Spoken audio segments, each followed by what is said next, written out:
Қазақтың дәстүрінде әр адам әр жасына бір тойлар бар. Сендер деген біз андай болмайтын нәрселерге нете бересіңдер деген сияқты ше. Тойлай бересіңдер деп ше.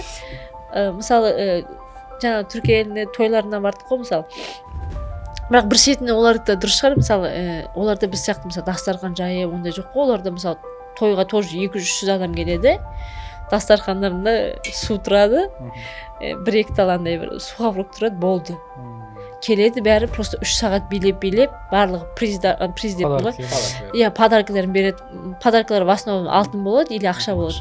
Болды. Береді да. И олар как бы жастарға наоборот көмек болады да, мысалы. Олар соған кейін үй алуы мүмкін или там хотя первоначально солай.